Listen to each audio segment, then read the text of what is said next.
Why don't you give me a sign? This is Corinna Jane. The leaves are trailing on that shore. It's not your problem, it's mine. With her brand new single, Give Me a Sign.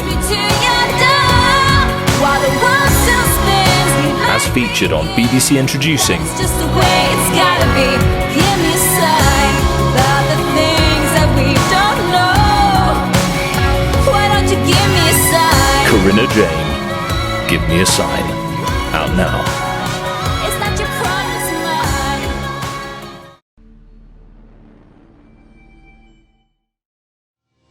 Life, each day, is a new beginning.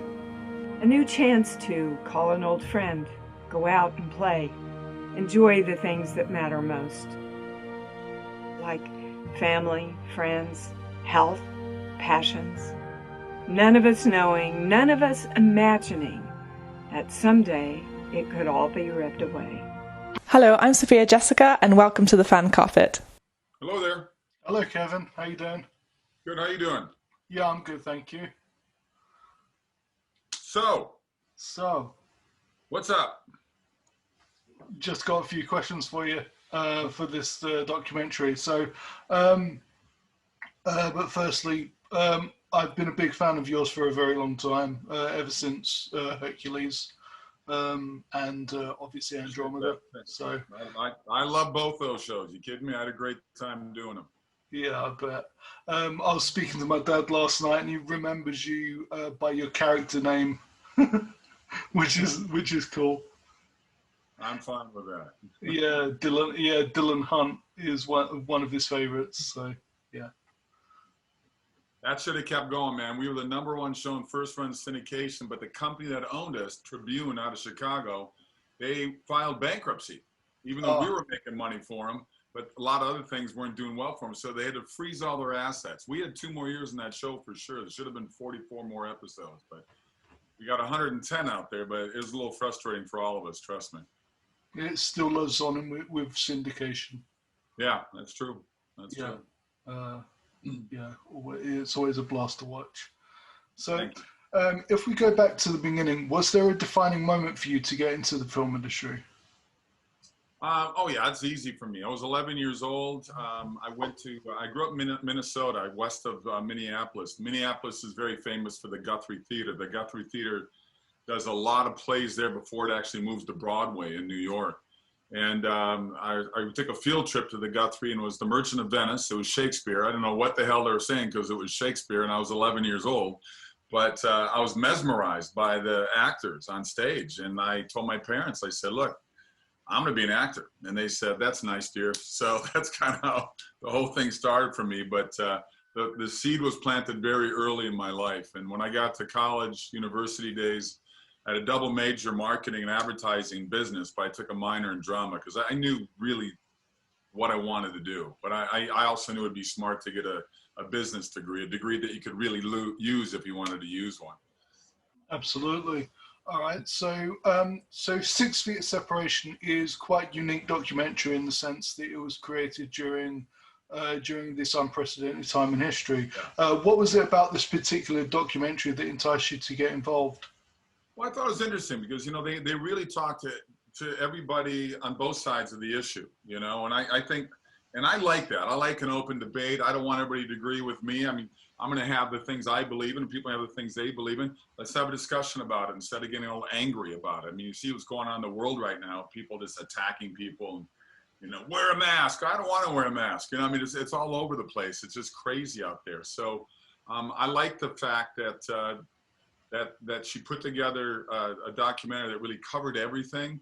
And I think we need that on climate change. I got a documentary out called Climate Hustle 2, another documentary that shows the other side of the issue, because it seems like the media and you know, politicians, they seem to dominate just one side, saying the world's coming to an end. I'm going, well, I'm hearing other stories from scientists on the other side, but nobody wants to, you know, they get censored and banned from speaking their minds. So let's have an open discussion for it. Let people make up their mind on their own instead of being forced by the media to believe one way. Absolutely.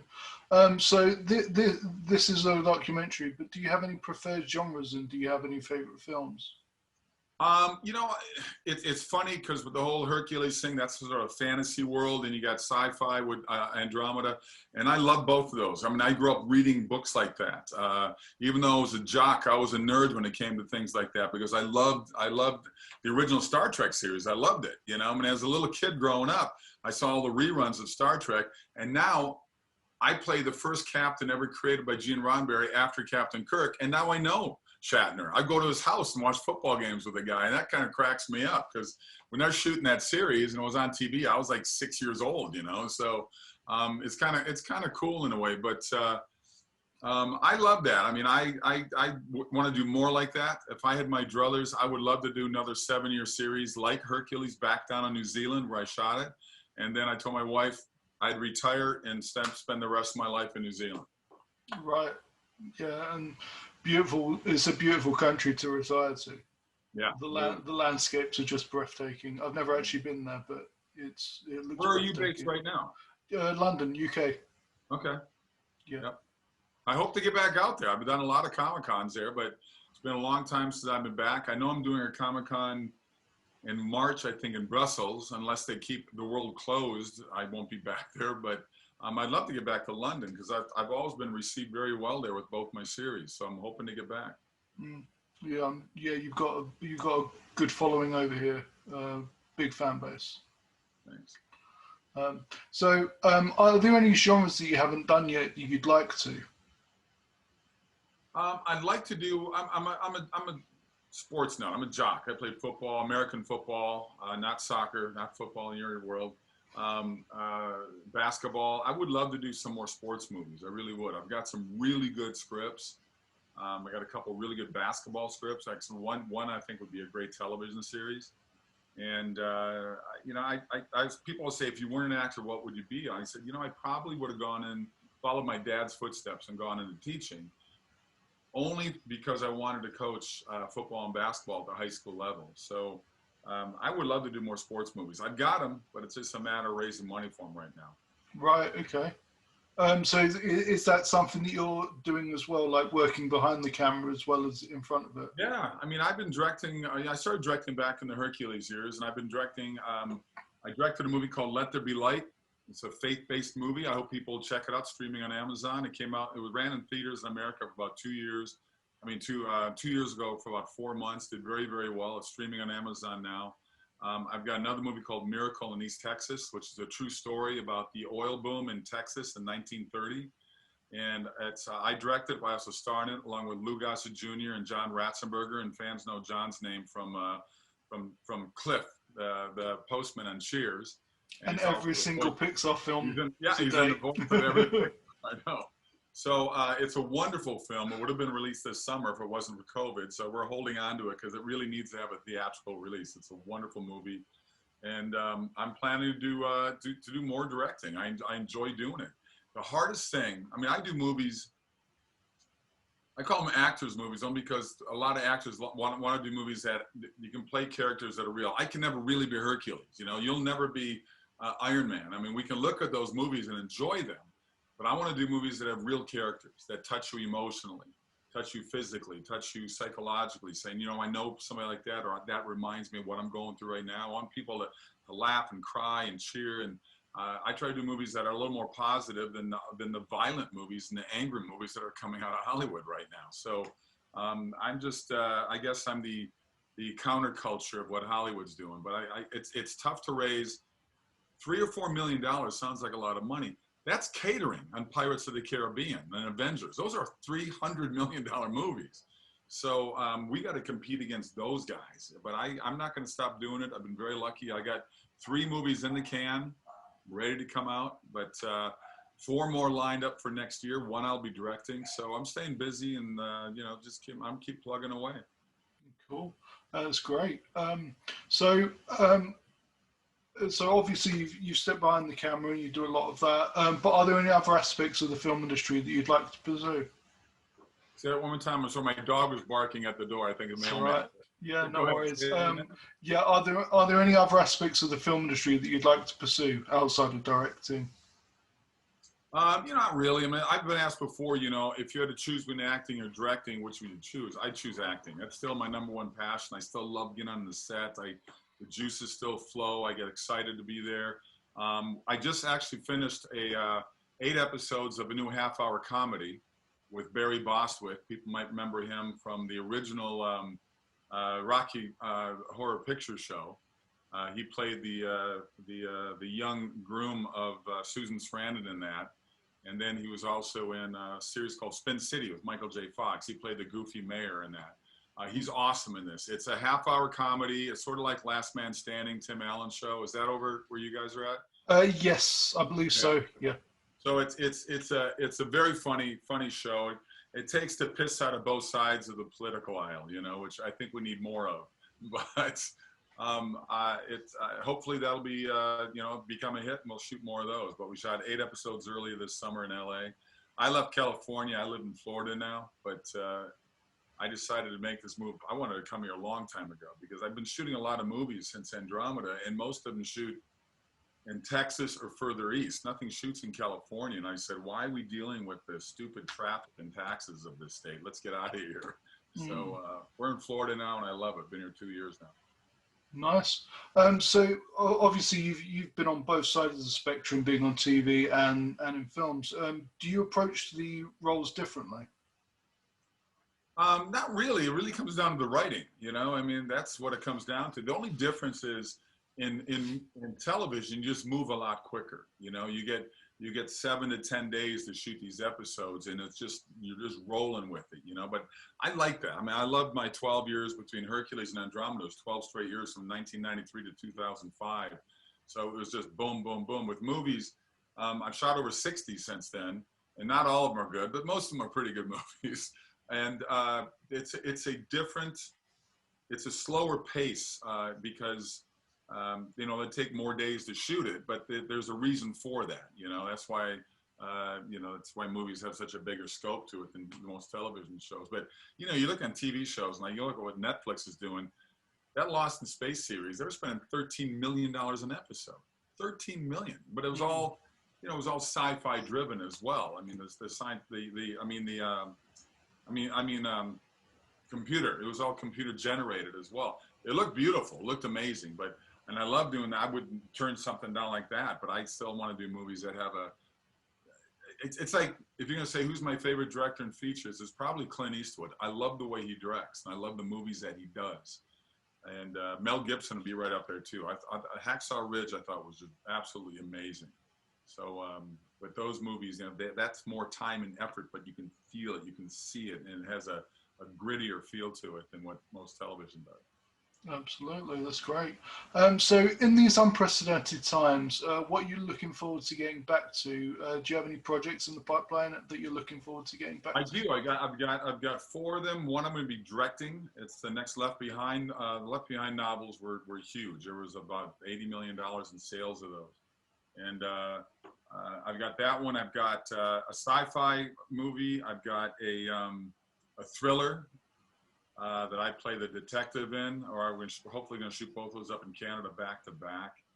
I told you about the TV series. I've got I've got a World War II movie called Irina's Vow. It's based on a script, a New York play dealing with that time, and it's really intense. We've reached out to Helen Mirren already to possibly be in it, and awesome. We'll see what happens. But one that I really want to do more than anything is, it was a shocker to me because we have a lot of you Brits playing Americans all the time, and they've asked me to play a Brit. So I've actually been asked to play Charles Dickens. Nice, okay. And it's based off a book that he wrote for his children. And he said, I don't ever want this published, but his grandchildren published it. And there was a one-man play done by Gerald Charles Dickens, his great-great-grandson. And they came to me and said, would you like to do the one-man play? Well, I read the script for the one-man play. It made me laugh, made me cry. It was amazingly touching. It was wonderful. And I said, guys, this would be amazing work for me to do. to go on stage for an hour and 45 minutes every day to do this. But if we rewrite the script and bring all the characters to life that he talks about, his kids, his wife, the wacky neighbors in the summer village where he used to do a lot of his writing outside of London, we could have more people see it in 1 week in the theaters than me doing the play for 2 years. And I talked them into it. So we're working on the script now. It would be a bigger budget movie, but I think we could shoot it for around $7 or $8 million. So if any of your people out there have a whole money burning in your whole pocket or whatever, let's talk. But I want to shoot it over there. I want to shoot in the same location that he actually worked out of. It's a wonderful, wonderful tale. So knock on wood that it happens, and we'll see. But that's a pet project that I really want to get done. That's awesome. Do you relish that sort of challenge? Because obviously, he's a guy. Which Charles Dickens, he was around. So, do you feel a sense of responsibility when taking on? No question. I'm sure there'll people be up in arms. Well, why isn't a British guy playing this? And then I can go. Can I start listing all of the British actors playing American actors and all the Australian actors playing American actors? So, give us a break on one thing. I thought Robert Downey Jr. did a pretty good job with the Sherlock Holmes stuff, Yeah, and Chaplin before that. Yeah, well, Chaplin was amazing. And he was maybe, 30 years old when he did that? I think so, yeah. That was pretty brilliant. I know he got nominated for the Academy Award. I thought he should have won that time around. But I've met him a couple times in person. Don't know him well. I've known him through the decades. Every 3 years we run each other. Really class act. I mean, really was a really nice guy to talk to. And it's probably been another 3 years since I've seen him again, but we had a great chat in a parking lot in Los Angeles back then. But it's guys like that, Denzel Washington, Tom Hanks, these are guys that I've met through the years that to me are just like pretty cool guys. And I've been pretty honored to meet those guys through the years. Cool. So who inspires you within the industry? Well, the inspiration for me wanting to be an actor was kind of threefold. One, it started with my mom. She watched a lot of old black and white movies with Spencer Tracy and Jimmy Stewart and Katharine Hepburn and Gary Cooper, all these guys. And I loved these old movies. I still love them to this day. I tell actors, young actors, I said, get some knowledge about the history of this business and the movies that are out there. Look at movies from the 30s, 40s, and 50s. Don't just have your acting based on CGI movies like, Avatar and Avengers. Get educated, and you see how amazing those scripts were back then, where you didn't have the special effects. It relied on storytelling and great directors filming, and Lawrence of Arabia, Casablanca. There's so many great old movies, and then the other two factors in my life were Paul Newman and Robert Redford.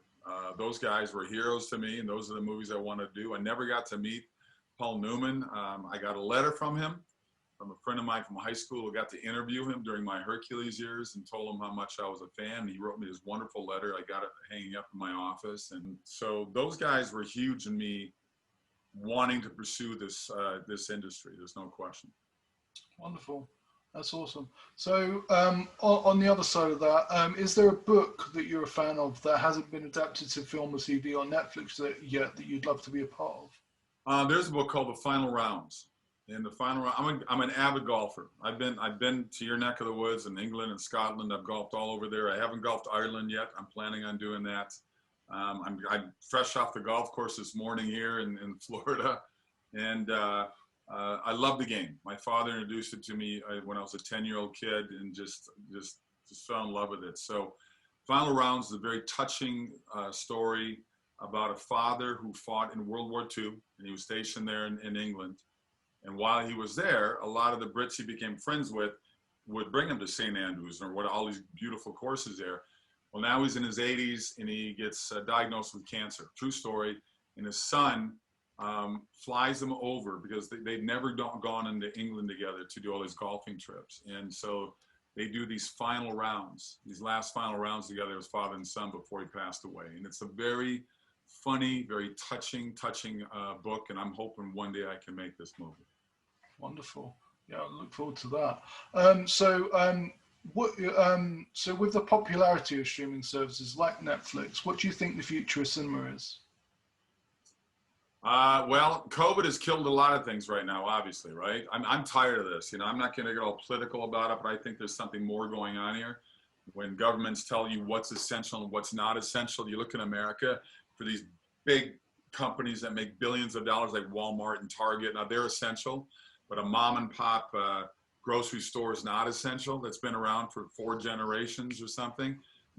We got our government saying that a stripper's pole in a gentleman's club is more important than a pastor's pulpit in a church. I mean, it's crazy what we're doing to people right now. And we've destroyed people's lives all around the world over something that has a 99.7% recovery. You know what I'm saying? It's crazy what we're doing. And I'm not dismissing the fact that this thing's contagious, but there's so much corruption going on right now, and so many weird things going on right now. You've got to wonder about the conspiratorial things going on. So I don't know when they're going to open the theaters again. And I know everybody's rushing to find out different ways to stream and different ways to get their movies out there. But I don't know. We got to get movies back. I mean, they were worried about when movie theaters were that only thing really around. When television came out, the movie theaters thought, oh my gosh, we're never, they're going to go away. This was back in the 40s and 50s. Well, movie theaters will always be there because people like that experience. They like going in a big crowded theater with a big screen while they can laugh and cheer and cry together. And we got to get that back one way or another. I don't know how it's going to happen, when it's going to happen, but I'm still fighting and have hope that movie theaters will keep the world going in terms of visual entertainment. Yeah, absolutely. And I mean, like Britain's London has just entered from tonight anyway, enters tier 3. Which means everything's closed again. So yeah, we're doing that all over here in the States too. I mean, Florida's more open than California, but California and New York, forget about it. The hypocrisy of, if you're rioting and looting, don't worry about your mask. You can be right shoulder to shoulder. But if you're, I fly a lot still, and they want social distancing when we're walking into the plane. But you sit down, there's a person 2 feet in front of you, 2 feet behind you, and 2 feet over here. Mm-hmm. So apparently if you're seated, the virus doesn't hang out there. It's only when you stand up. I mean, come on. It's crazy how they're doing this, and how they're, to me, you don't quarantine healthy people. You quarantine the people that have pre-existing conditions, because the majority of people dying from this, there's always exceptions, but the vast majority, especially in America, are people over 80 years of age and have pre-existing conditions, whether it's asthma, whether it's been strokes, whether it's been cigarette smoking, obesity, whatever it may be. These are people that have conditions that put them in a position to be more susceptible to dying. Absolutely, yeah, absolutely. I mean, one of the confusing things for me was when they started implementing curfews that you had to be in at 10 o'clock in the evening. It's like, the virus can't tell time. I know. It's crazy. Same thing in California. I posted that on Twitter. I said, I made it home at 9:59, so I just beat the coronavirus. And they talk about 6 feet of separation. You're going, so the virus knows to stop at 5 feet 11 inches. It just stops. So I don't know. It's a power grab. They're using fear as a weapon to control us, and governments at all levels are controlling our lives right now. And there's a lot of things people saying this is the great reset, where they just want to, you got Bill Gates even admitting that he says he wants to lower the population, that the world's overpopulated. I fly over America a lot. I look down, I see a lot of open land. Maybe have 340 million people here, but there's a lot of open land in America that's not developed yet. So don't give me this too many people in the world thing. We waste a lot of food. A lot of food goes to waste. It does. So what are you hoping the audience will take away from 6 feet of separation when they get a chance to see it? I hope they I hope they see both sides of the issue, and they can make their own decision up with it. I mean, this is what we're dealing with right now in this world, and we got to make up our minds where I think we're at a tipping point right now where people are getting more and more fed up with this control. And I think you're going to see a lot more angry people taking the streets as the months go on. I mean, here we are now. They're going to make this last longer than a year now. There's already things closing down. Look, I'm not crying me a river. It cost me 2 movies. I had 2 movies ready to go. The funders freaked out. They pulled their money. I don't know if they're going to come back again. Those movies may be gone forever. I do a lot of speaking events. I've had 16 speaking events all cancel. I've had a lot of Comic-Con autograph shows cancel. I mean, you walk through areas and people are afraid to even make eye contact anymore. It's like The Walking Dead meets Zombieland right now, and it's crazy out there. And I don't wear masks all the time. I certainly don't wear it when I'm outside. That's just, to me, is nuts that they're making people wear them outside. But Florida's doesn't making you wear it outside. But I just think this has gotten to a point that we got to start, guys. Here's what I say. I think all businesses should open up. Let businesses open up. Let people decide for themselves if they want to go into that place of business. We're grown adults. We're not little kids, and they're treating us like little kids. This is I don't know. This is shadows of what happened during Hitler's days, his rise of power in Germany. I don't say that lightly. There's some weird parallels going on here, where they want to take control of our lives and take control of what we can do and what we can't do. Right. Yeah. Absolutely. So with the news of a vaccine starting their rollout, and there being light at the end of the tunnel, would there be scope for a sequel to this documentary? I don't know. It's up to them. I don't know what they plan on doing with it right now. I came on as a voice for it and a narrator for it. I liked what they were doing. So, we'll see. We'll see what happens. Great. Well, I'll leave it there. But it's been such a pleasure to speak to you, Kevin. Hey, check out, if you got Amazon streaming, check out Before the Wrath. It's a pretty interesting documentary, Before the Wrath. And also check out Let There Be Light, still streaming out there. Brilliant. And go to kevinsorbo.net. A lot of great stuff on my website there, a lot of information, kevinsorbo.net. And please sign up at sorbofamilyfilmstudios.com, sorbofamilyfilmstudios.com. Sign up, give us your name, give us your email, whatever. We'll keep you in touch with what's going on. Awesome. Are you also on socials? On social media? I'm at KSorbs on Twitter and the official Facebook page of Kevin Sorbo, or the Kevin Sorbo official Facebook page, because there's a lot of bozos out there pretending to be me and posting a lot of stuff that I would never post, but you can't stop them apparently. But go to the official sites and check those out. Yeah. All right, brilliant. Well, congratulations with the film and everything else you've got coming up with. Like I said at the beginning of this, I've been a fan of yours for a long time. And it's always a pleasure to see you on screen. Appreciate it. Have a great Christmas, great holiday, and a great New Year. You too. Happy holidays. Take care. Bye. Take care. Bye.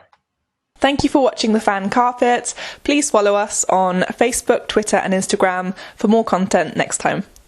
Each day, each waking moment offers us a new miracle, a new moment of joy, a new chance to do things differently.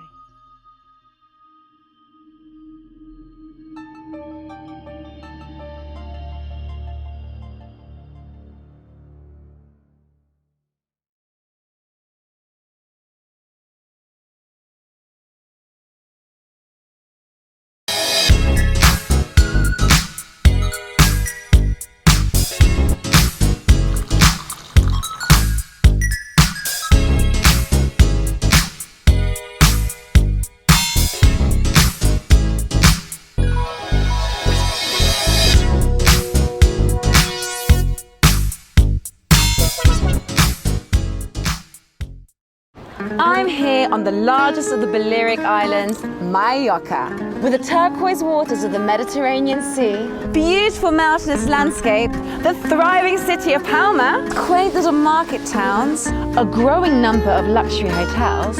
It's no surprise that the likes of Audrey Hepburn and Elizabeth Taylor like to holiday here. So come and join me as I take you round Mallorca.